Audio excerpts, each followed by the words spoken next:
I'm on time. Right. Whose turn is it this morning? Isn't it Advocate Houdis? Judge, good morning. Good morning. Both the amici, Yes. I would have thought would have the least to say, are very desirous of continuing this morning. I know what Mr. Katz is going to say. He's told me. I don't know what the representatives of CALS are going to say, but they want to say something. So, and then in fact, our reply in almost the entire reply will be taken by Mr. Duval. I just want to make one point. So maybe we'll ask Mr. Katz to say what he wants to say. And Thank you very much. Yes. I did indicate if there's anyone who would like to add anything this morning, they're welcome to do so. So, Mr. Katz, you're welcome to proceed. Thank you, my lady. My lady, it's actually just one point. I don't know if the host would like to press share screen, and then I can just share what I want to offer your ladyship. Sorry, just let me go on. If you want to read, you make a copy available for the judge.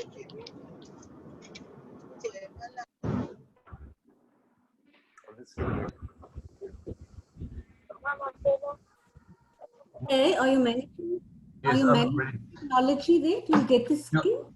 Yeah, there's some noise coming through from other participants. Yes. Yes. Maybe the other participants who are not talking could turn off their mics. But my lady, we were talking about academic freedom yesterday, and I thought this morning it would be worthwhile to look at what an academic has said about academic freedom. So I looked at a book called the Bill of Rights Handbook, and it's written by two persons who were then academics. That's Mr. Curry and a Mr. Duval. Yes. It's the same Duval as the Duval who was arguing yesterday. And on page 352 of the 6th edition, that's sorry, just repeat the page number. 352. 352. Right, 352 of the 6th edition. Right. And it's written in 2013. The academics had the following to say. They said the academic freedom right has been moved from its place in the interim constitution, where it was part of the right to freedom of religion, belief, and opinion. The change is insignificant. More important is the fact that the 1996 Constitution's formulation of the right, importantly, is broader than its equivalent in the interim constitution. The right no longer applies only to institutions of higher learning. And my lady, we would emphasize the following sentence. In principle, any academic enterprise is now protected. So we would submit that when the learned authors, the academics say, in principle, any academic enterprise is now protected, we would submit that clearly would cover the Riddell 3 at the UCT Summer School. Sorry, Katz, can you just pause for a moment? I hear sounds in the background. Yeah.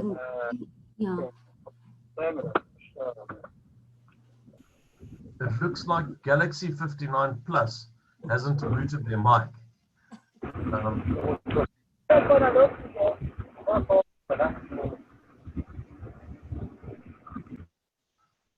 There we go. So, my lady, I could repeat the key sentence in the learned author's Curry and Duval's book is to this effect. In principle, any academic enterprise is now protected. And our submission is that the summer school lecture by the Riddell 3 is clearly part of what can be called an academic enterprise. So for us, what Curry and Duval contend for is what we would agree with as far as the academic freedom right is concerned. That's the only point. And thank you, my lady, for allowing us the opportunity to supplement the oral argument. I appreciate that point because I had my concerns surrounding the position of activists versus academics and where do you draw the line, because activists are very knowledgeable in the area that they canvass for, or what's the word that we use that the activists do, but anyhow, the area that they promote, whether it's global warming or anything else. And I would have thought that they would be experts in specific areas. And that is why I'm glad that you have assisted me with that authority as well. Yes, Thank you. The real issue is that they add to the academic enterprise. Yes. You know, whether they are knowledgeable or not is something Yeah. that will be debated in the future, but they certainly would add and contribute to any academic enterprise, which is there too. With academic enterprise, as I argued yesterday, the academic project is to search for new Yes. truths and not just to rely on old truths. And activists and practitioners certainly would be part of that enterprise. But that happened with the HIV activism, a good example. Yes. Thank you very much, Advocate Katz. Thank you. Thank you. Anything else? No, that's it, my lady. Thank you very much. Thank you. Right. Is there other amici present? Is there anyone else? Yes, my lady, I'm here. Yes, thank you. Thank you, my lady, once again for indulging us. My lady, I like my colleague, I have one point that I want to address this morning. Yes. It might take a little bit more than 1 minute, but it's one point nonetheless. No problem. You take your time. No Okay. problem. Oh, wonderful. Thank you, my lady. My lady, an idea yesterday gained traction. Of course, the idea started with Mr. Hoders and Duval, and then Yes. it was later adopted by Mr. Butlander. The idea seems to be that Amiki, in particular CALS, has added confusion in these proceedings somehow. My lady, that's incorrect. That's the point I want to address. CALS did not add confusion, my lady. CALS simply differs with the parties, and we've said that in our heads. And we differ because that is precisely what we intended to do in these proceedings. My lady, you will see in our heads of argument, if I can just quickly, and I'll do this very quickly. You'll see at page 5. Page 5. Yes. Page 5, paragraph 6. Yeah. There we highlight what it is CALS that intended to do in the main action. And you'll see that in the main action, our job was to really show the nature of the SLAP suit and how SLAP suits are utilized as a tool to victimize activism, public participation, so on and so forth, in South Africa and in other legal systems. We've maintained this position. My lady, that's exactly what we did in our heads, and that's exactly what we did yesterday. The millennials would actually say, we stayed in our lane. There's a lane in Amicus is supposed to be in, and that's where we were. The concerns from what I understood from Mr. Hoders and Duval is that they seem to not understand what our views are in regards to the second special plea. Or for some reason, they seem to think that our views are obscure. My lady, they're not. We have no views in regards to the second special plea. We've said that in our heads of argument. We've said what our stance is. We've said what CAL's position is. We've even said, if I take you, my lady, to it, you'll see at page 7, paragraph 10 there. Yes. As well as page 8, paragraph 14. And if I read for you, my lady, you'll see what we say. We say, CAL's position differs from that of the parties. In particular, CAL's view is that SLAP suits should not be conflated or limited to the abuse of court process and to defamation cases. That's the one thing we say there on page 7. On page 8, we then say, my lady, that in these proceedings in particular, we will be addressing the question of whether in terms of common law, legal proceedings or defamation proceedings, such as the present, are an abuse of court process or strategic litigation against public participation. And we say this in bold, we highlight it. We say we specifically focus on the latter. That means we specifically focus on SLAP suits. So I'm not sure why there is a confusion about our silence on the second special plea. Nonetheless, my lady, seeing as there seems to be feelings about that, we do address that point later in our heads of argument where we say we do not differ with the plaintiffs when they speak about the principle of precedence. We agree fully. But what we do say there, my lady, is that the principles of precedence spoken of in relation to Mapanga don't preclude this court in relation to slap suits. Mapanga doesn't have anything to do with slap suits. But we also, in several places in our heads of argument, my lady, and maybe this is where the parties seem to think we're confusing the court. We highlight exactly what it is we agree with the plaintiffs with and what we agree with the defendants on. So these are two scenarios, my lady, that we've painted.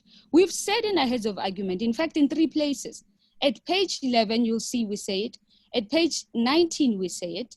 And even, my lady, at page 39, paragraph 8, we say we agree with the notion of the difficulty of slap suits. That's why we didn't add anything or differ with anything that Mr. Hoda specifically said, instead in terms of foreign jurisprudence, when it stands in particular to slap suits, because that's the position we hold. We also didn't differ with Mr. Bartlander's first 30 minutes in his introduction, where he articulately set out what slap suits mean, their nature of the slap suits, and in particular how they relate to South Africans and activism and their chilling effect.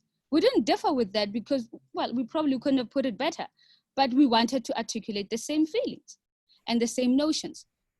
But what we don't agree with, my lady, is that as said by the plaintiffs, slap suits are complicated, that alone is a reason for the court to not develop the law. Because they've advanced 2 reasons. They've said, 1, the court cannot develop the law in this case because of Mapanga. But Mapanga has nothing to do with slap suits, and we agree with that. But then the second thing they say is that the court should leave it to the legislature. My lady, in relation to that, if you look at our heads, and I'll take it to it very quickly, it should be, let me just open the screen. That you excluded the legislature in your argument. My lady, we actually say there's a mandate on the court to develop common law. And in respect of that, we don't go into particular details about the legislature. But what we do rely on is the Kamal case versus Minister of Safety and Security. And we also refer to you at page 21 22 as well, my lady. We refer there to what the court has said in K versus Minister of Safety and Security. So let me just quickly read what the Constitutional Court said in that respect. The Constitutional Court, my lady, says, the view that the Constitution gives a general mandate to courts to develop common law. This position was strongly conveyed in Kamamal versus Minister of Safety and Security as follows. It needs to be stressed that the obligation of courts to develop the common law in the context of Section 39(2) objectives is not purely discriminatory. On the contrary, it is implicit in Section 39, subsection 2, read with Section 173, that where the common law as it stands is deficient in promoting Section 39(2) objectives, the courts are under a general obligation to develop it appropriately. That's what we're saying. We're saying there is a vacuum, my lady. And we're saying this court is obligated to develop the common law and that there's nothing else that stands before it. The complexity of slap suits should not be the reason to not develop the common law. And certainly, in terms of the principle of precedence, Mapanga is not going to stop this court from developing the common law. So as far as what slap suits are, their fundamental nature, we don't differ with the plaintiffs and we don't differ with the defendants. In fact, I think we can all say it's common cause at this stage, considering what all the parties have been arguing in their heads and the presentations they've made. What we do differ is the nuances of what that then means, what this court should do once we've agreed what a slap suit is. So what is suggested by Mr. Bartlander and by the defendants in this case is that SLAPP suits must be conflated with an abuse of court process. With respect, my lady, we don't agree with that proposition. And we differ with it, one, because SLAPP suits are complicated, but also because what we intend to achieve with SLAPP suits, my lady, might be lost in the process if we start conflating it with an abuse of court process. You will see, my lady, as correctly indicated in the plaintiff's heads of argument, and I just want to check the page quickly. It should be page 9 at paragraph 19 there, my lady. They look at the case of Mapanga there, my lady, which is an SCA case, where the test and requirements in relation to abuse of process have been properly articulated. I won't read the whole paragraph that has been quoted by the excipients, my lady, because it's there. You can read it for yourself. But I do want to say this one thing in relation to that. Following the principle crystallized over the ages, it has to be shown that the respondents had habitually and persistently instituted vexatious legal proceedings without reasonable grounds. My lady, this is exactly why we say SLAPP suits should not be conflated with an abuse of court process. Because once you start doing that, what you're going to only do, as proposed by the defendants, by the way, is add a further element to vexatious proceedings. And you're now going to start looking at motive, ulterior motive. But what you're not doing, my lady, is changing the test. And I'm saying we're not doing it because it hasn't been proposed by the defendants that the test in general has to be changed, and that you now have to ignore the element of habitual or perpetual litigation. But my lady, that's not what SLAPP suits are about.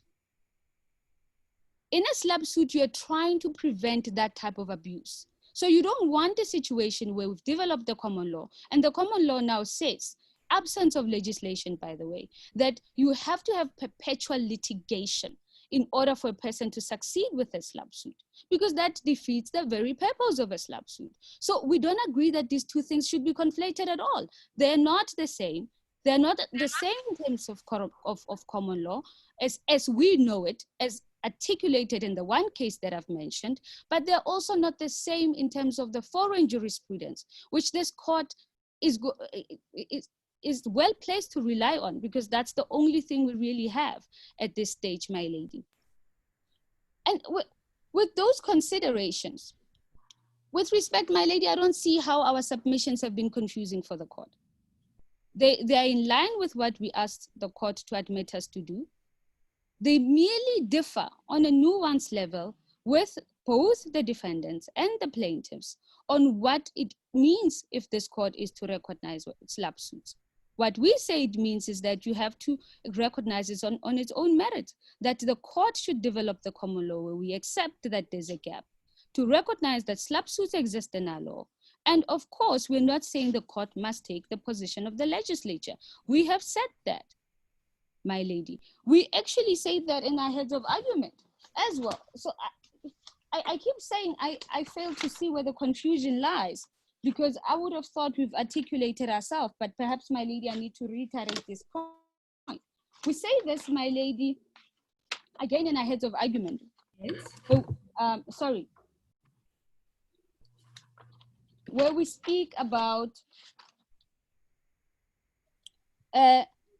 MEC for Health and Social Development, my lady. This is where we say we recognize that. Which paragraph are you at now? I'm at paragraph 84 of my heads. Okay, let's see. Back.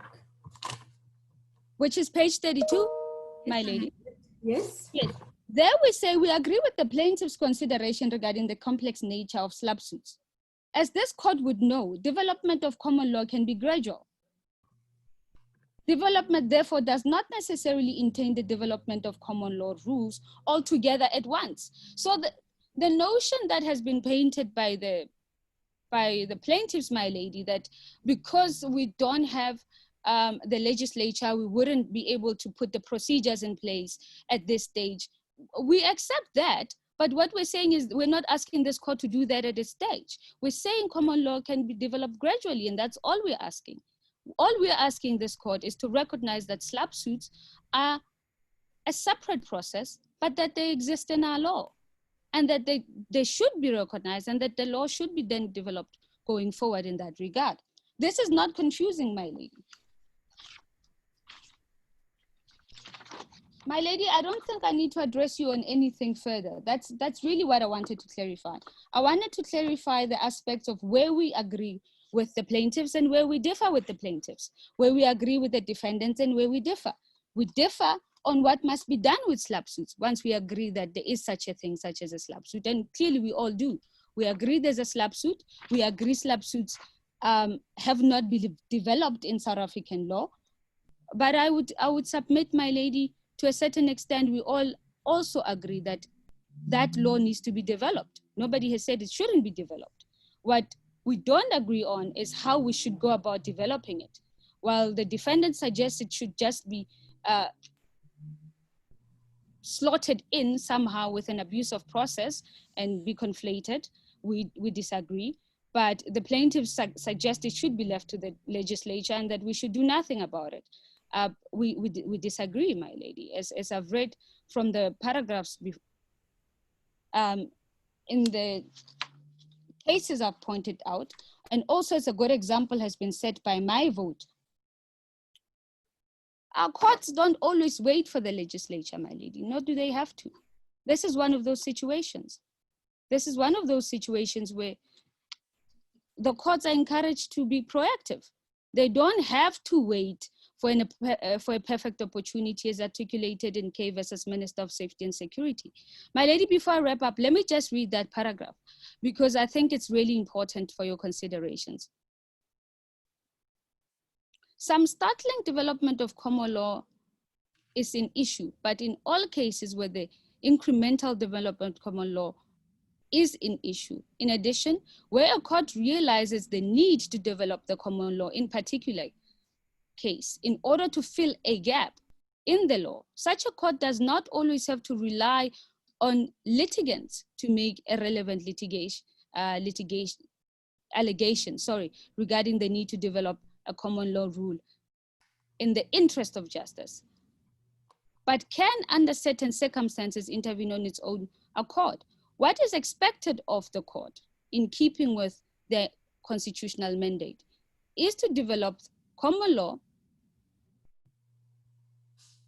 at all times and to be alert of the normative framework of the Constitution. That's what we're saying the court must do is in these circumstances, my lady. And then with all respect, with everything that has been said, with the plethora of case law that you've had to listen to and had to read, nothing in that case law suggests that this court cannot develop the law, in particular to SLAP suits, in the way that we have suggested. My lady, that's where I'll end, really, in relation to the confusion that it has been alleged we've created. Thank you very much. I appreciate your additional input. I think it is very relevant for the amici to enlighten the court on further aspects of the case, and their different views. Advocate Houders, are you next?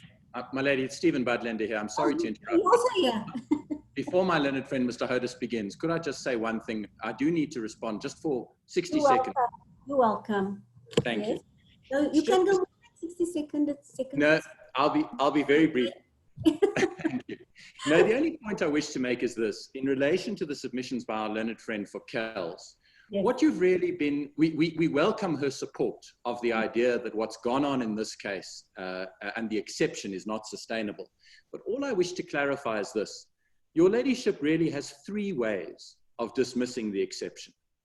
The first is to uphold our first point, which is to say that abusive process, the common law abusive process, is already good enough. And therefore the exception to the special plea must be dismissed on the existing common law. And then you don't need to get to the development of the common law. And we say that that's the correct position for all the reasons we've articulated.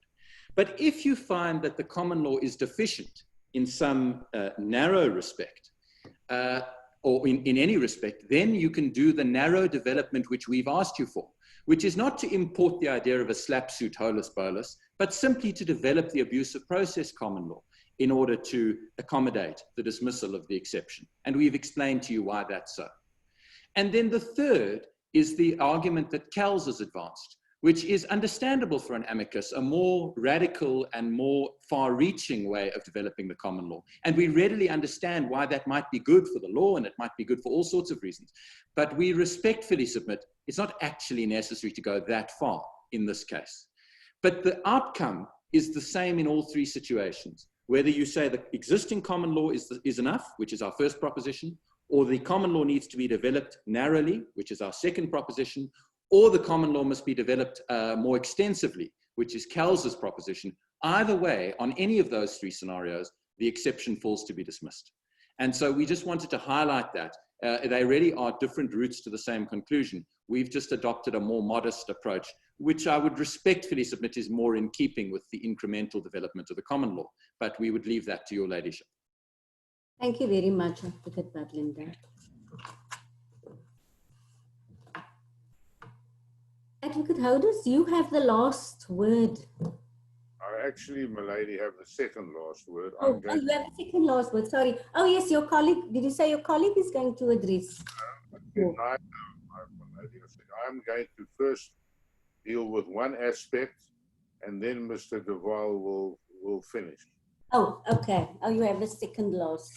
The main, my learned friend, Mr. Budlinder's remarks were, my lady, what I would say code for not agreeing with the third ground. He doesn't agree with Kells that you can develop SLAP as it is, as they say, but let's leave it at that for the moment. I want to take you to one aspect, so you are not put under any misapprehension. Mr. Budlinder referred to Mac Libel. You may remember I referred you to a McDonald's case against Steele and Nichols, and he took you to the European Court of Human Rights.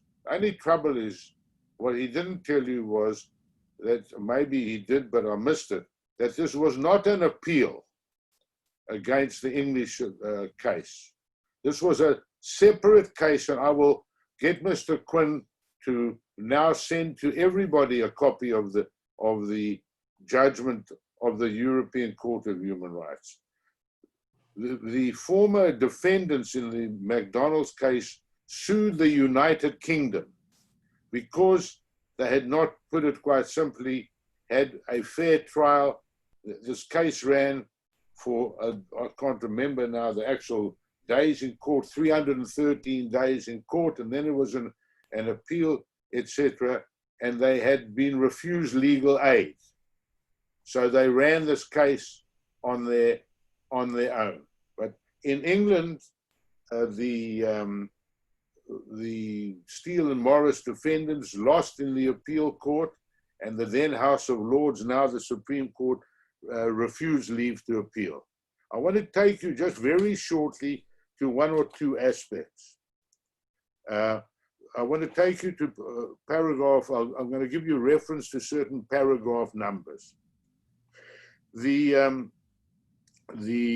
European Court in paragraph 32 refers to the English Court of Appeal, where it said, the European Court of Appeal held that commercial corporations had a clear right under English law to sue for defamation, and that there was no principal basis upon which a line might be drawn between strong corporations which should, according to the applicants, be deprived of this right, and weaker corporations which might require protection from unjustified criticism.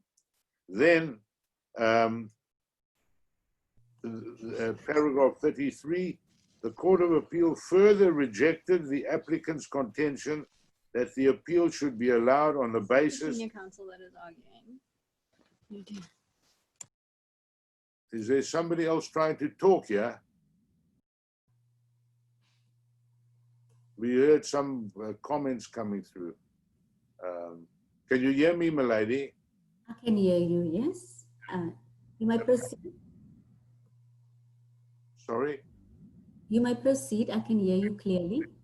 33, the Court of Appeal further rejected the applicant's contention that the appeal should be allowed on the basis that the action was an abuse of process or that the trial was conducted unfairly, observing and then but later on, large corporations are entitled to bring court proceedings to assert or defend their legal rights, just as individuals have the right to bring actions and defend them.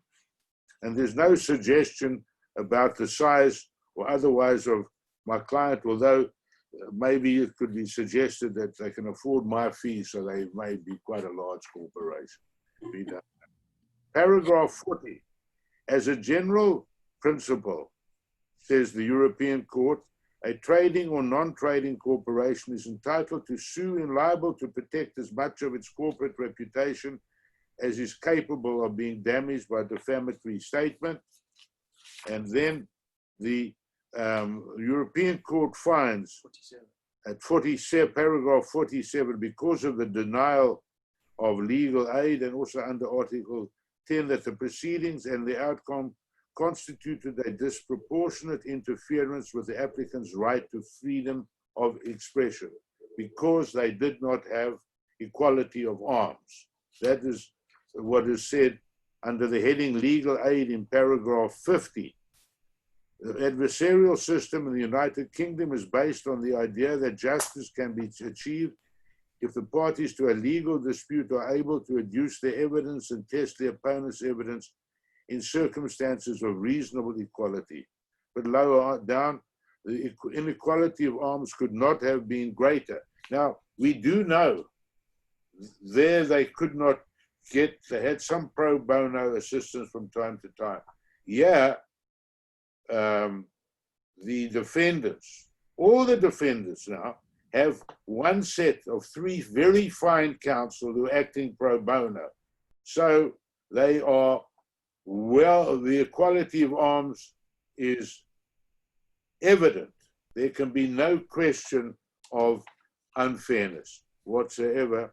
And they found that the European Court that it was the inequality was of such a degree that it could not have failed in this exceptionally demanding case to have given rise to unfairness despite the best efforts of the judges at first instance and on appeal. Let me tell you, in that case, there are 130.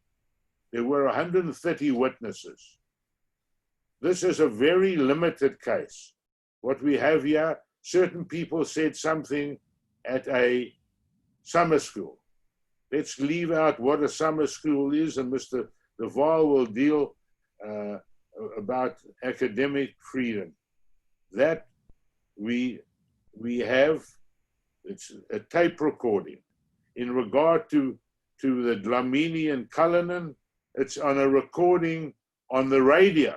So we have that, who said what to whom cannot be any great issues. And Mr. Clark is in the e-book division, he's in writing to people, all that.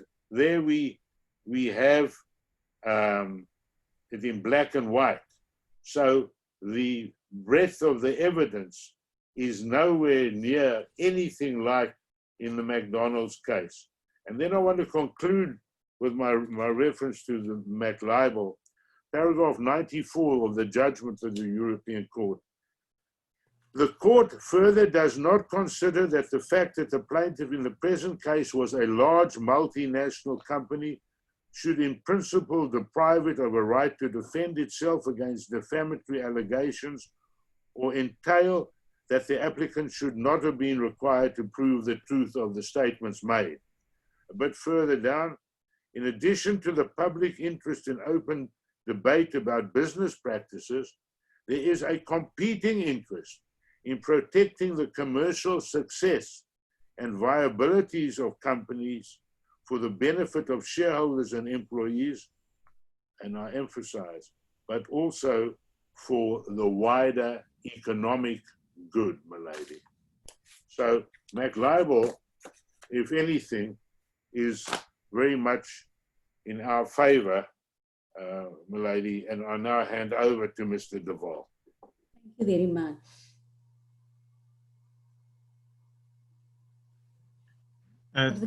Thank you, my lady. May I just ask in the beginning that everybody check that their video feed is off. I see some people's video cameras are on. I think that may interfere, or just generally, I think the practice that everybody switches their sound and video off. All right. My lady, I don't intend to be very long. I see it's now 10:36. I think I'll be about 45 minutes to an hour. And what I intend to deal with is 10 points.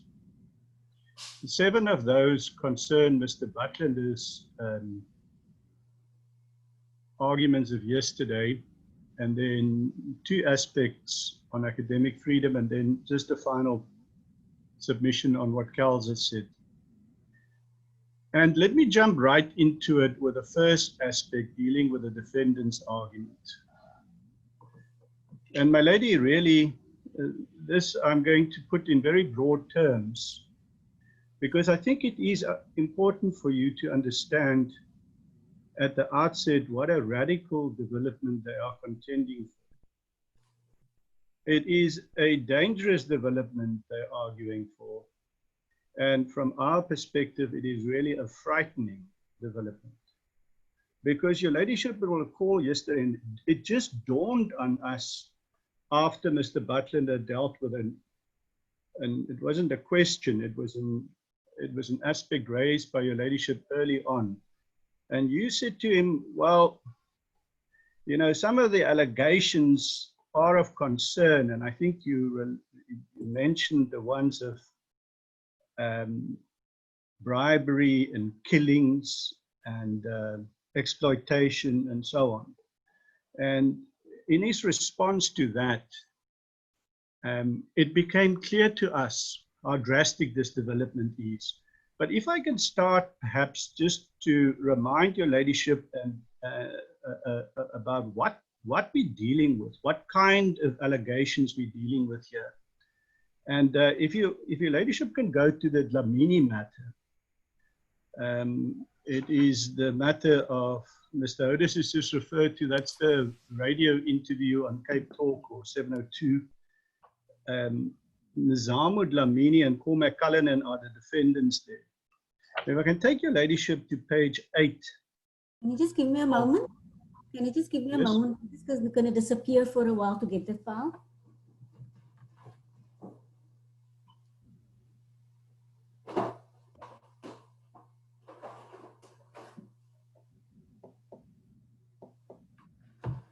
Right, the Dlamini matter, yes. Which page? Page 8, my lady. And paragraph 8.3. Yes. Now, this is Mineral Commodities Limited and Mr. Caruso who's suing. But what are they suing for? What was said about them? If you look at paragraph 8.3, what the first defendant, Mr. Dlamini, then said is, I would like to know if Mark is going to carry on paying for the hitmen to kill the people in this community. And Ms. Klabi, the radio presenter, then puts him on the spot by saying, are you accusing the company of the assassinations? Are you accusing the company directly of the murders? And the first defendant says, yes, I am. Then Ms. Klabi goes on, Mark Nizamo directly asked you a question. Will you stop funding the killing of the activist here? Nizamo, is that an accurate reflection of what you asked? And then he says, yes, that was my question. How many people has he aimed to kill? First defendant, Caruso has paid. This is what he says. Caruso has paid for a number of people, giving them guns to shoot around in the community, literally driving the community away from when they were born. So, my lady, this is the kind of allegations that we're dealing with in this matter. And Mr. Mr. Caruso has now instituted a claim for defamation about those allegations. If your ladyship now goes to the special plea, what they say is, and what Mr. Butler was saying to you yesterday, is that these are public criticisms, and one needs to be able to make this kind of statement without fear of being financially ruined. So what we're talking about is you are accusing someone of assassinations, of driving a community out by giving people guns to assassinate people. And then one says, well, this kind of behavior mustn't be slapped down, silenced.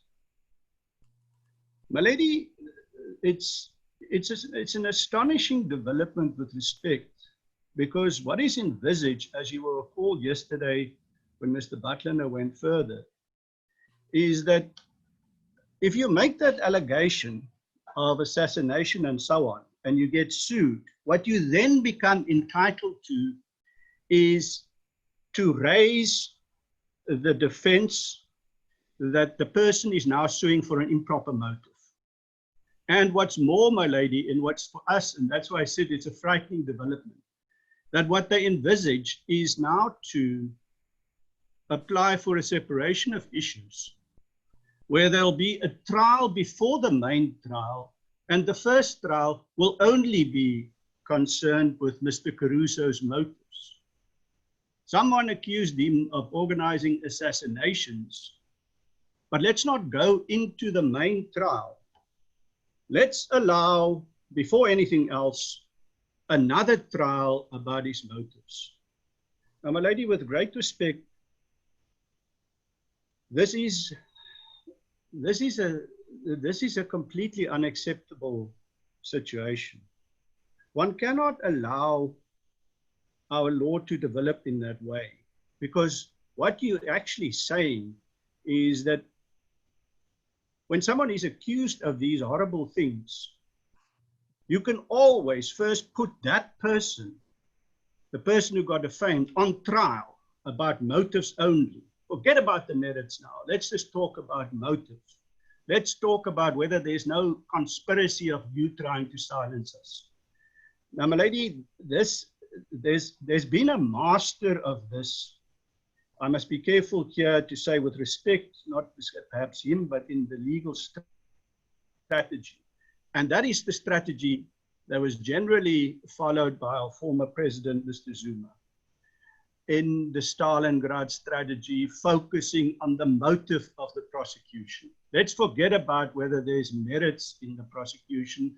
Let's talk about the big conspiracy and people wanting to end my political career with these prosecutions. As long as we stay on the ulterior motive side, then it's fine. Let's keep on. And as your ladyship know, we're now in year 17 years of litigation about motive. What was the motive behind the prosecutions? And we would like to refer your ladyship, I know you don't have all the bundles there, so perhaps if you can just make a note of the pages and the bundles when they're given to you, you can then find it, and I'll refer you to the paragraph number so you can find it easily later. What we're talking about in the first instance is the statement of Harmsjay in the Zuma matter, and your ladyship will find that in volume 1 of our bundle at page 165. And at paragraph 37. And what the court says there, your ladyship will recall, this is the judgment, this is the appeal against the judgment of His Lordship Mr. Justice Nicholson, who bought this conspiracy theory. He bought it, and he then found that the prosecution was unlawful on that basis. And the appeal court says there, a prosecution is not wrongful merely because it's brought for an improper purpose. it will only be wrongful if in addition, reasonable and probable grounds for prosecuting are absent, something not alleged by Mr. Zuma, and which in any event can only be determined once criminal proceedings have been concluded. The motive behind the prosecution is irrelevant because, as Schreiner J.A. said in connection with arrest, the best motive does not cure an otherwise illegal arrest, and the worst motive does not render an otherwise legal arrest illegal. So it is this two-part trial that they're contending for. Let's carve out the first part, and let's put Mr. Caruso in the box. The CEO has to be cross-examined in the first trial on his motive. And then only if he can survive that, the frightening prospect, because it's only now about his motives, only then may he sue for being called an assassinator of people. It's only once he survives the first one. My lady, we respectfully say that cannot be the law.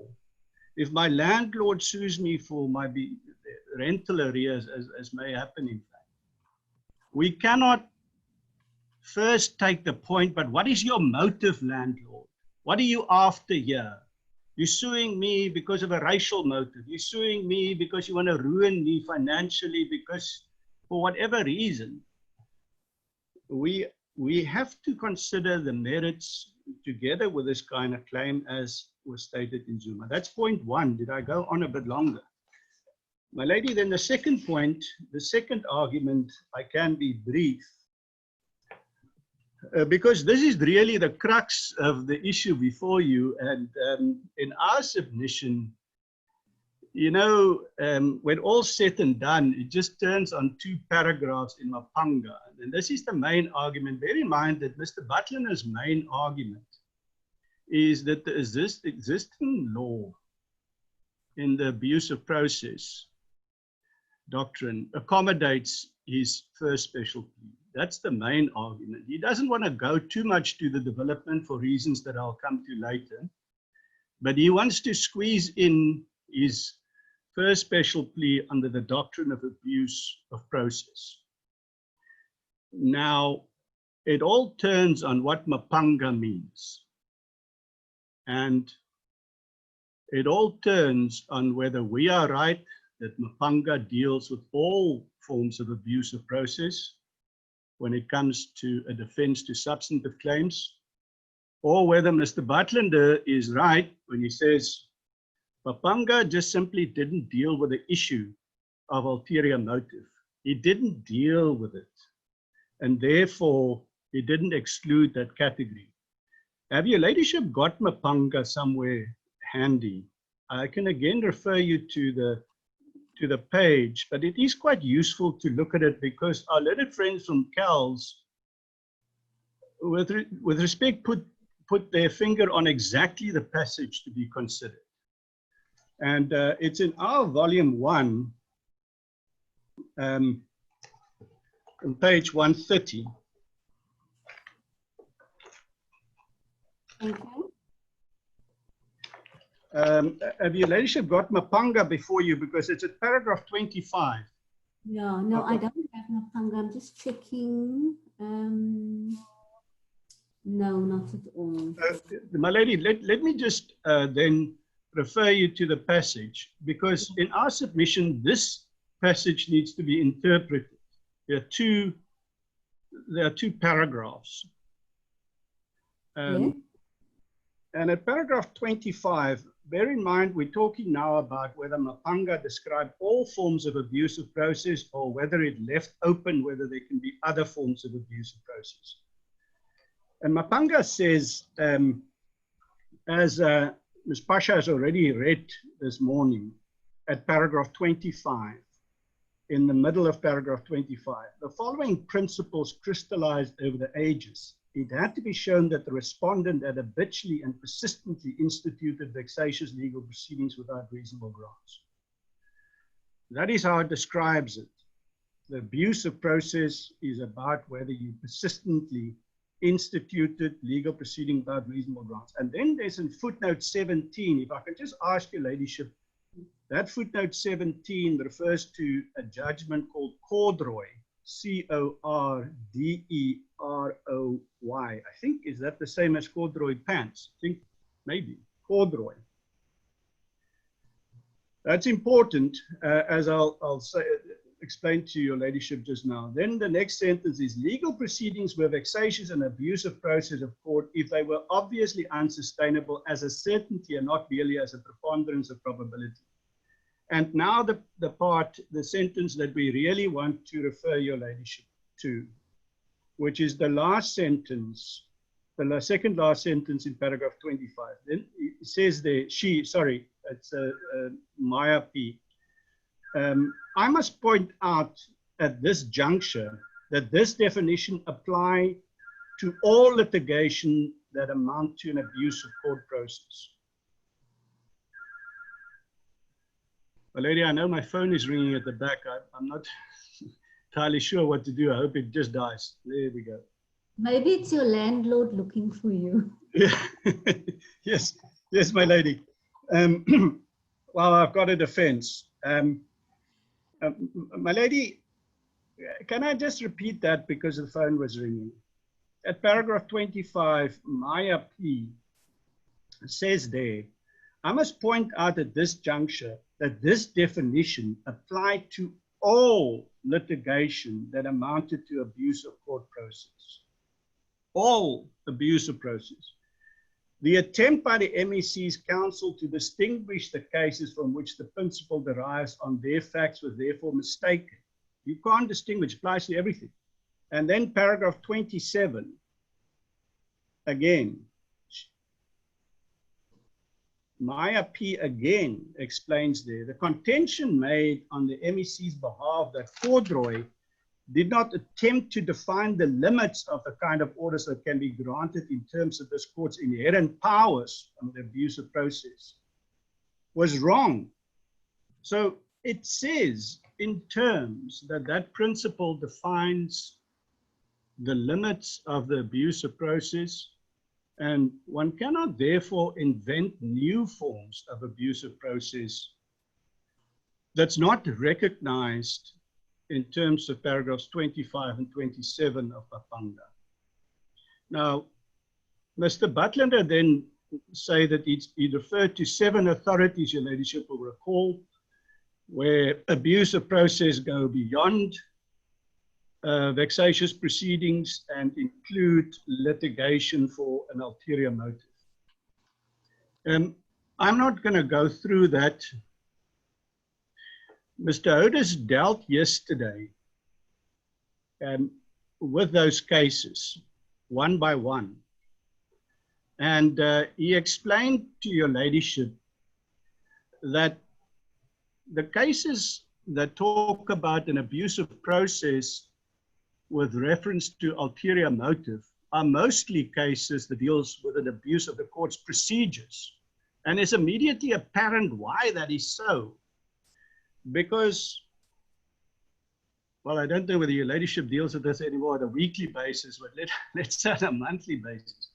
We all find that the procedures of the court is used for an ulterior purpose, and mostly 90% to cause delay.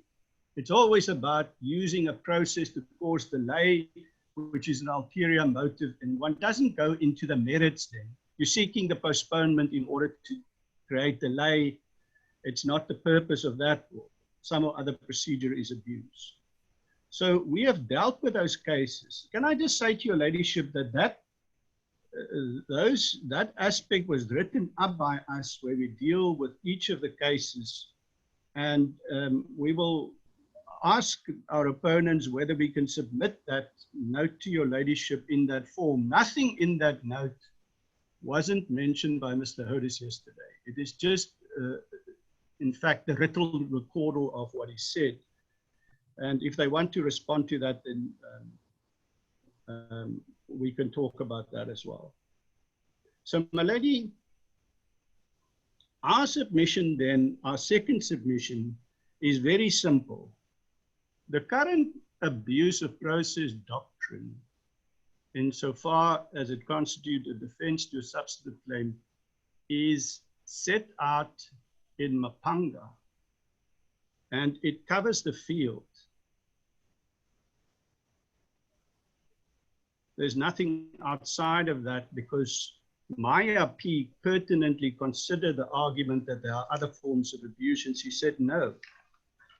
Going on then to my third argument, or the third response, and your ladyship will recall, it at least seemed to me that Mr. Butler and I had a lot of fun on this one yesterday, and your ladyship will recall he was inviting us to explain to your ladyship whether we accept that the motive of silencing a defendant, if that is the motive, then that's not a permissible motive. But perhaps I must read to your ladyship, and you've got the Dlamini matter there. If I can just take your ladyship to page 38 of that bundle, because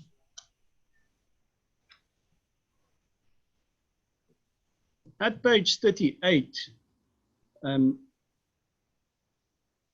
the ulterior motive is, or the ulterior purpose of the litigation is described in the special plea. Have your ladyship got page 38 of Dlamini?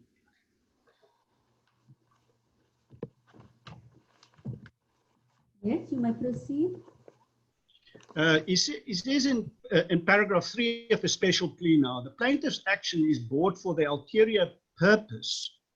Note, not the sole purpose, but the ulterior purpose of 1, discouraging, censoring, intimidating, and silencing the defendants in relation to public criticism of the plaintiffs, and intimidating and silencing members of civil society, not only the defendants, the public and the media in relation to public criticism of the plaintiffs. And then in paragraph 3, this forms part of a pattern of behavior. So just the first thing that when I was dealing with the first argument, what is this allegations of bribery and assassination is considered to be public criticism of the plaintiffs. And what is contended here is that you are litigating with the ulterior purpose of silencing that form of public criticism of the plaintiffs. Now, what we were invited to do, as I understand it, is to explain or take a position on whether this is a permissible purpose of litigation, or whether we accept or concede that it is not a permissible purpose. My lady, the short answer is we don't accept it. We don't accept that this is an impermissible purpose.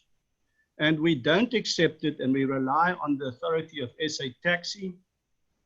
And I will just refer your ladyship to the passages we rely on. It is volume 2 of our bundle of authorities. SA Taxi has been referred to by us on a number of occasions, and with respect, it is one of those judgments that I think we would like to urge your ladyship to consider in full. But it is at page 506 of our second bundle. I don't think your ladyship has got that bundle there. No.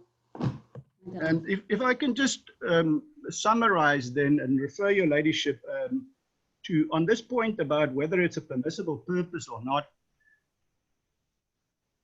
we say what the defendants seem to say in that paragraph is you cannot litigate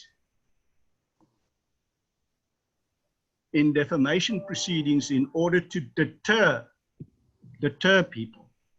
Deterrence is not a permissible objective.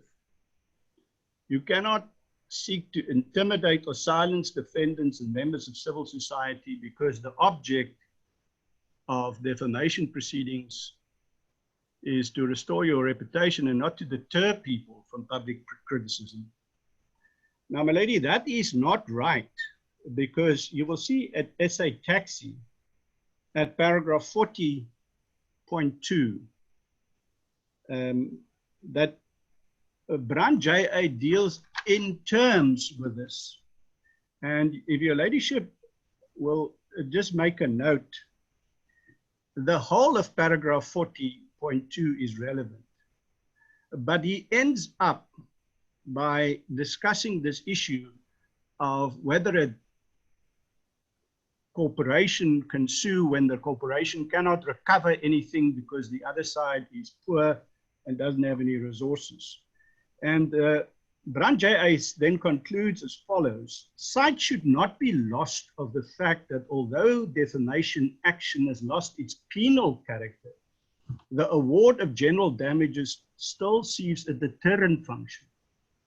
So he says in terms in paragraph 40.2 that it is permissible to institute defamation proceedings in order to deter, and he refers to a previous case, Buthelezi and Porter, where the court said, in my view, the appropriate way of impressing upon all concerned that attacks of the kind to be found in this case are not to be lightly made is by awarding substantial damages. So it's permissible with respect if you're accused of assassinating people, of killing people, of exploiting people, to institute defamation proceedings, even though the part of the objective of those proceedings are to deter. So that is dealt with, that is my third argument, and I'm moving on to my fourth response. I just want to, sorry, I just want to indicate that I do have SA Taxi here in front of me, so that's fine. What is the next point? The fourth argument is that we used an example, your ladyship will recall, and we said, well, what about the pharmaceutical company that offers a good medicine, but now some activist or whoever is saying that this medicine is poisonous? What is the pharmaceutical company to do if it's not allowed to sue? Mr. Butler said, no, there's an easy answer here. The pharmaceutical company can simply obtain an interdict. And the general argument is that you don't need to sue people for damages. You can obtain an interdict against them spreading this false news. Now, my lady, an interdict in these circumstances is not an option for two reasons. And the one is the standard requirement that comes from Setlugelo that your ladyship will know very well, is that you can only obtain an interdict if there's no alternative remedy. And once there's a damages remedy, the interdict cannot be granted. And further, and in any event, obtaining an interdict in these circumstances, when we're talking about public criticism, according to them, will be regarded as a prior restraint on freedom of expression and will never be granted, as that is granted only in exceptional circumstances. Now, my lady, I just want to refer you to the case that captures this succinctly. It's a case in our defendants bundle called MIDI Television. It was referred to. It is the defendants bundle, page 101. The defendant has got a single bundle. And it says defendant's list of authorities on the front. Yes. Not very large, but it's there. And at page 101,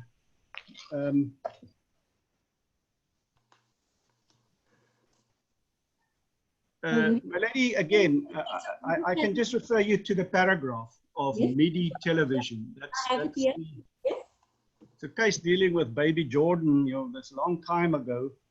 But at paragraph 20, it's at their bundle, page 101. At paragraph 20, the court says, where it is alleged, for example, that a publication is defamatory, but it has yet to be established that the defamation is unlawful, an award of damages is usually capable of vindicating the right to reputation if it's later found to have been infringed. and now important, and an anticipatory ban on publication will seldom be necessary for that purpose. So you can't get an interdict if you have a damages remedy. That's as simple as it is. They're sending us in towards a direction which would be suicidal, which is to try and obtain an interdict.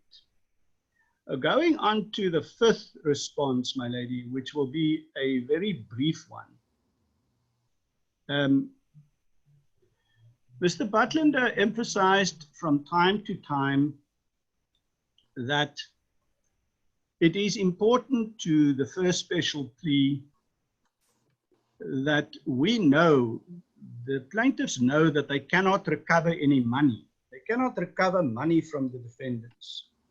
And this is important to take into account. But my lady, two responses. The first is that it must be borne in mind that we are suing for an apology also. We are suing for that apology, and they haven't once in any of the submissions, as far as I know, dealt with this issue of an apology. Because it's important that even if the court ultimately finds it's not going to award damages, it can still say you should apologize. And that would be the remedy that we would be asking for at that stage. The second point is, of course, in terms of SA Taxi paragraph 40.2, the court deals in terms there with a situation where you can't recover damages. And this is why the court says there are other purposes that the defamation award can serve. Even though you can't recover, it may have a deterrent effect. It may be that there could be harmful consequences, such as the pride of the employees and so on, that's addressed by the award. That's the fifth response, my lady. And moving on to the sixth one then, and this is somewhat more difficult because it involves this issue of moving away from Mr. Butlander's primary argument. His primary argument is the abuse of process, and it all concerns Mapanga, and it all concerns whether you can fit Special Plea 1 into Mapanga somehow, or you can distinguish Mapanga. But the second aspect to which I'm going to now is the development of the law. And we said that if you want to develop a SLAP suit in South Africa, you must also develop the procedure for raising that SLAP suit. And you will recall Mr. Butlander then said, but there's a short answer to that, and that is that we haven't pleaded it. And he then went on to say, well, it's apparent why we would like the procedure to be that the defendant should bring a motion, and that it must then be decided on affidavits because we want to hide behind Plascon evidence. Mr. Caruso doesn't want to be in the box, or the CEO doesn't want to be in the box. Nobody wants to be cross-examined. That's why we choose this procedure. It wasn't argued at length by Mr. Butlander because, as you, Ladyship, will recall, his primary argument is that there's an abusive process, and the development was actually not argued at all. Now, my lady, if I can just refer you again to our bundle 2 at page 44444. There's a case called Flatley that Mr. Hodes referred to yesterday. The Flatley, the dancer, the Irish dancer, it's in the second bundle. And your Ladyship will see at page 444 how the procedure is set out there. It is not as Mr. Butlander fears it is. What happens is that the defendant must bring, if there's this allegation of a SLAPP suit being brought, the defendant must bring an application in which it explains prima facie why this is a SLAPP suit, and that the intention of the litigation is to stifle public participation. And the onus then shifts onto the plaintiff. In those motion proceedings, the plaintiff then has to come back and show that it has a valid claim. So it would be the reverse of the Plascon evidence. We would then have to have the burden to show that the claim has got some merit. So there's no question of hiding behind Plascon evidence. The procedure is stipulated in the foreign cases, and it suits the defendant. On the issue of that we haven't pleaded this,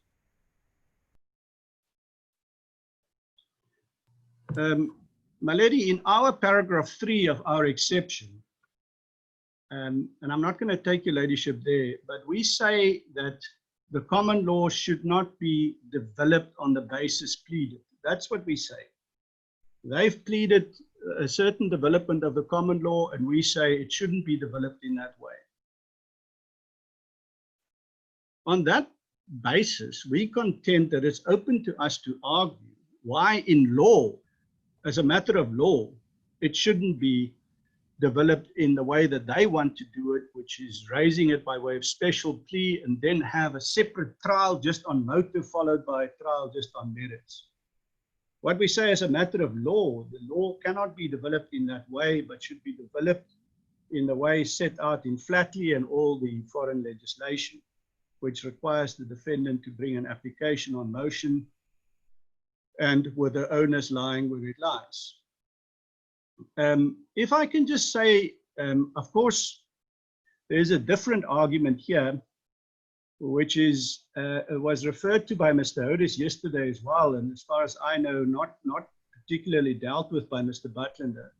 But it is that in the Jorgensen case that your ladyship will find in volume 1, page 154, that case found in terms of existing law, the abuse of process cannot be raised by a special plea.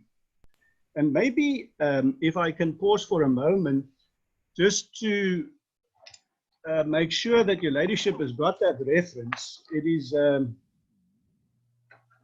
is volume 1 of our bundle. Yes. And it's page 15. No, it's not. I've got the wrong bundle. Sorry, my lady. It's page 154 of our bundle. In Jorgensen. And I'm not going to repeat, Mr. Hodes read this yesterday. The procedure adopted by the defendants in raising this matter by way of a special plea is not appropriate and so on.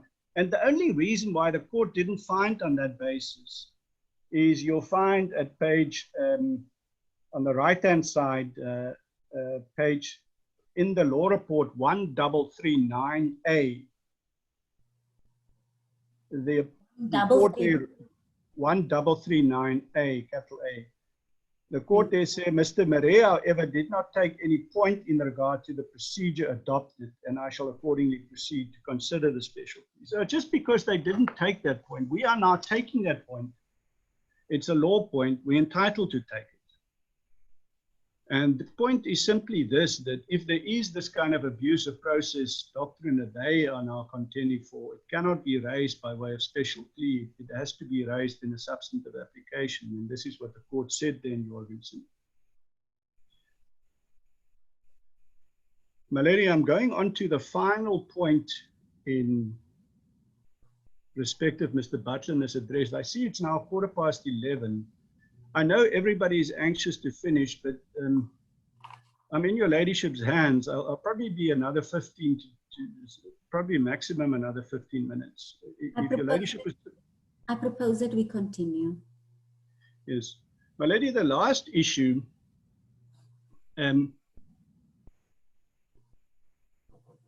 is this issue of costs. And here, Mr. Barkhuizen's, Mr. Butler's argument was that Barkhuizen recognizes that your ladyship have got a discretion. And your ladyship is called upon to exercise your discretion in this manner in the following way. This is what he contended yesterday. If they win, they want their costs, including the cost of 3 counsel. If they lose, then there should be no order of costs. This is of course not what was found in Barkhuizen, but he says your ladyship have got a discretion, and this is how he wants you to exercise that discretion. No authority was quoted for such an order, and we cannot see on what basis your ladyship will approach it like that. Other than what's underlying all of it is this idea that there's a representation that they do on behalf of an environmental NGO, that they are arguing for environmental activists, that there's pro bono, and so on. I just want to refer your ladyship to BioWatch in that regard, because BioWatch is important in the sense that it helps with costs, although it doesn't deal with costs between private litigants.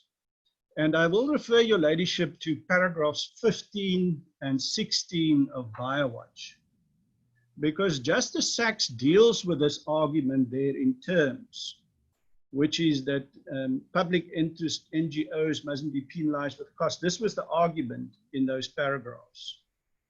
And what is said in paragraph 16 is that, in my view, it is not correct to begin the inquiry by a characterization of the parties. Rather, the starting point should be the nature of the issues. Equal protection under the law requires that cost awards not be dependent on whether the parties are acting in their own interest or in the public interest, nor should they be determined by whether the parties are financially well endowed or indigent, or, as the case of many NGOs, reliant on external funding. The primary consideration in constitutional litigation must be the way in which a cost order would hinder or promote the advancement of constitutional justice. It's not the parties that matter, it's the nature of litigation. And in paragraph 17 as well, at the end of paragraph 17, so I then ask your ladyship to have regard to paragraphs 15, 16, and 17. Just at the end of paragraph 17, the Constitutional Court says, thus litigants should not be treated disadvantageously in making costs and related awards simply because they are pursuing a commercial interest and have deep pockets. Nor should they be looked upon with favor because they are fighting for the poor and lack funds themselves. What matters is whether rich or poor, advantage or disadvantage. What matters is whether they are asserting rights protected under the Constitution. Now, in our matter, we are asserting a constitutional right, my lady. We are asserting our right to dignity. It's not disputed that in terms of SA Taxi, the right to reputation forms part of the right to dignity, and the defendants are asserting their right to freedom of speech. This is, everybody accepts there's a balance between the two rights. Both parties are asserting constitutional rights. So when it comes to costs, your ladyship should either take the view that both parties are asserting rights and hence there should be no court order of the costs, or your ladyship should say, well, both parties are asserting rights, so costs follow the result. Either one of the two, but you can't say the one party that asserts a constitutional right must be penalized with a cost order if that party loses, but the other one not.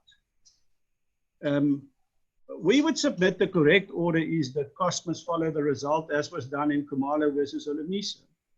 And we say that because part of the BioWatch rationale is that parties should be encouraged to invoke their constitutional rights. And for that reason, you get immunity, but for that same reason, you get your cost if you win. So it's an award on the one side and an immunity on the other. Now, when private people litigate constitutional rights against each other, that must be kept in mind. We should also be encouraged by at least giving the award to either party that wins. Anyway, that's our argument, but it is in your ladyship's discretion. And we would submit that the order of O'Regan J in Khumalo is the right one.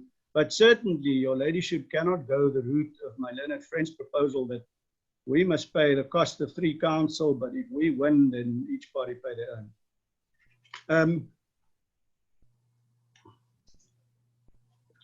My lady, that's the response to Mr. Butlander. And if I can just summarize again, I hope I'm not going to repeat myself, but I can just summarize again what we're saying. We're saying that they finally explained to us what this development is that they contend for, which we say is a dangerous one, where you recognize a loose-standing defense of motive. And you can carve that out of the court process and create a trial before a trial on motive only. And they say that that should be allowed in our law. We say no, that shouldn't be allowed in our law. Mapanga makes clear that the abuse that they contend for is not part of the existing law. What they should do is, if they want that development, is contend for under section 39(2) that development. And your ladyship will not recognize that development as a good idea, because one cannot separate motive from merits, as all the foreign cases tell us. When you're contending SLAPP, when you're contending the kind of abusive process that they're talking about, it should be a consideration including merits and not only motive. My lady, I'm not going to spend a long time on the issue of freedom of academic freedom. Your ladyship will recall our primary submission there is that, I don't want to repeat the rebel without a core story, but our primary submission is that UCT is contending for a completely different development. And it's not clear how their entire case fits in with the present one. And Mr. Katz yesterday spent some time reading from his client's affidavit and explaining that the actual lecture or the summer school was about issues such as black-led environmental movements and etc. Now, none of this is issues that your ladyship can take into account. It's not evidence in our matter. Our matter concerns the validity of the 2 special pleas. And the issue of academic freedom is not raised in any of the 2 special pleas. It's not mentioned there.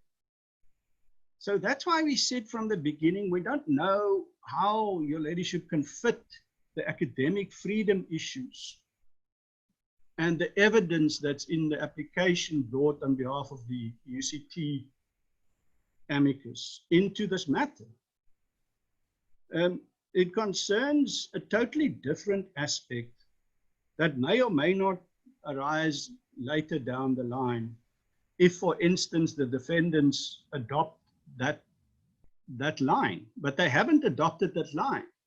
So that really is the end of the story. Now I said, yeah, I want to say 2 other things. Goodness, okay. But I'll keep them brief. I'm not going to deal with our book. Your ladyship would have seen there in our book, if you do want to look at it, it really summarizes in a sort of a brief manner what we spoke about yesterday, that there's institutional autonomy and individual academics' rights. Now, we don't say that's limited to institutions of high learning. Obviously, if you're part of an NGO and you're an expert, a research institution, all of those can have the right to academic freedom. It is more a question of what is academic activity, and whether accusing people of bribery and so on has got anything to do with scholarly or academic activity. And my lady, Mr. Katz, as in this regard, completely in a way walked away from his heads, because we went through his heads quite carefully yesterday and explained to your ladyship what those cases was about and what the academics are saying and what the sources that he and his heads rely upon says. It is an academic freedom when you're talking about issues relating to the search for new truths. It is not a freedom that relates to every topic. It is when one is engaged in what is called scholarly activities. And I just want to refer you to one aspect in his heads again, where that's emphasized. And that is in paragraph 35 of their heads, where they say,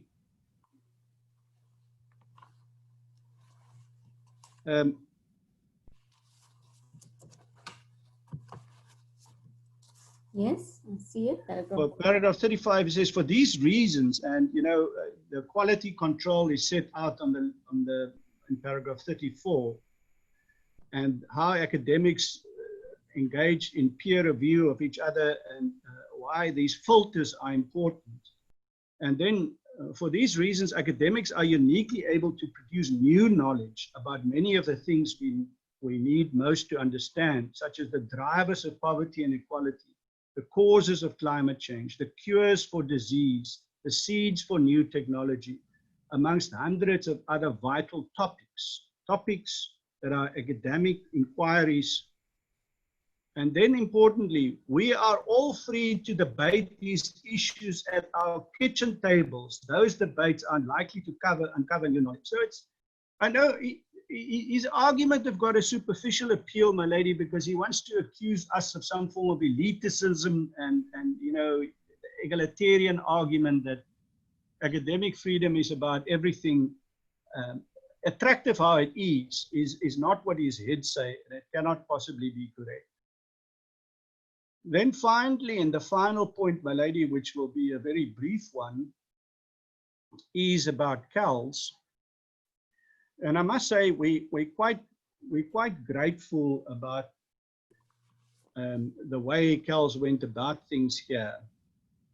It is an argument from an entity with no dog in this fight, my lady.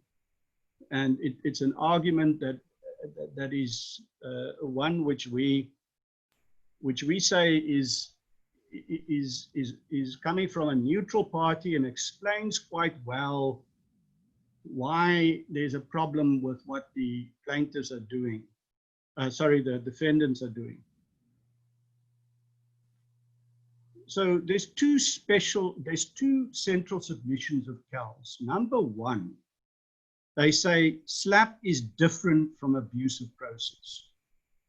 And number two, SLAP has two elements. One is trying to prevent people from public participation. And two, it's a meritless case.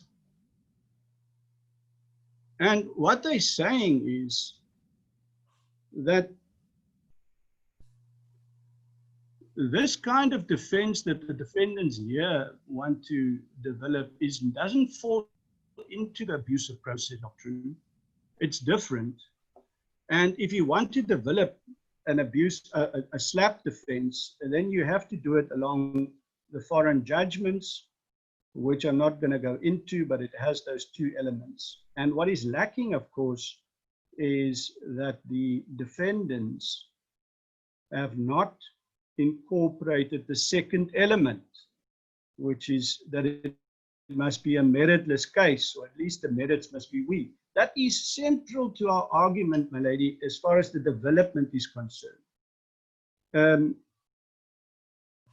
Now, Mr. Butland, early on in, was it 60 seconds, he dealt briefly with Carl's argument to say there are three ways of dismissing the exceptions before your ladyship. You will recall that in his short address. And I'll finish off by dealing with those three ways. His first way was to say, your ladyship, dismiss our exceptions on the basis that special plea 1 is covered by the existing abusive process, by the existing law. Now, on that score, my lady, you will look at Mapanga and you will look as to whether you're convinced that the cases that Mr. Butlander referred to are distinguishable on the grounds set out in our note. It's as simple as it is. I'm not going to address you. I'm just telling you what our argument is. We say Mapanga covers the field. Mapanga is a wall-to-wall carpet. There's nothing outside it when it comes to abusive process. There are cases that talk about ulterior purpose, but those are dealing with procedure. Right, then he says he wants to contend for a narrow development of the abuse of process doctrine. Now, that wasn't quite clear that this was argued yesterday or whether this is even on the papers. But it seems to be that that development is that you can contend by way of a special plea that someone is litigating for an improper motive only. And that one can then apply to section 33(4) for a separation of issues and put the plaintiff on trial as to the plaintiff's motive. The plaintiff will be cross-examined as to the plaintiff's motive. And that, we submit, is not a development that your ladyship will support. And then 3, sorry, his third way of on what basis the exceptions could be dismissed is that your ladyship can say that their plea is a proper development of a slap defense. And on that leg, we simply say it's common cause between us and Carl's is that the slap defense consists of 2 elements. 1, you're trying to suppress public participation, and 2, meritless. And they haven't pleaded the second one, and therefore that development cannot be recognized. My lady, if there's nothing else, those are our submissions in reply. No, I have nothing further that I need you to clarify.